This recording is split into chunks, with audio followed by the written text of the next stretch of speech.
Hi friends, welcome to my channel. இன்றைக்கி நம்ம ஒரு ரெசிபி வீடியோ தான் பார்க்க போகிறோம். இது தக்காளி பஜ்ஜின்னு சொல்லுவாங்க, தக்காளி புர்த்தான்னு சொல்லுவாங்க. இது கூட நம்ம கத்திரிக்காய் சேர்த்து பண்ணினா டேஸ்ட்டு சூப்பராக இருக்கும். என்கிட்ட கத்திரிக்காய் இல்லாதனால நான் வெறும் தக்காளி மட்டும் போடுறேன்.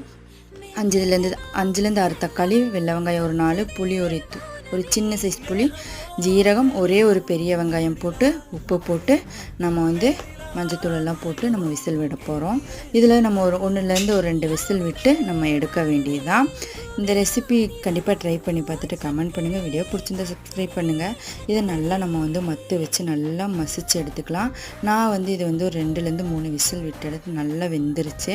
நல்லா மத்து வச்சு கடைஞ்சிட்டு நம்ம இப்போ ஒரு கடாய் வச்சு ஆயில் விட்டு கடுகு ஆட் பண்ணி கருவேப்பிலை ஆட் பண்ணி நம்ம இந்த தாளிப்பு அந்த தக்காளி நாங்கள் புர்த்தான் தான் சொல்லுவோம், அது கூட நம்ம இப்போ அதை சேர்த்துட்டு நல்லா மிக்ஸ் பண்ணிவிட்டு சுட சுட இட்லி கூடயோ தோசை கூட ட்ரை பண்ணி பார்த்துட்டு கமெண்ட் பண்ணுங்கள். வீடியோ பிடிச்சிருந்தா சப்ஸ்கிரைப் பண்ணுங்கள்.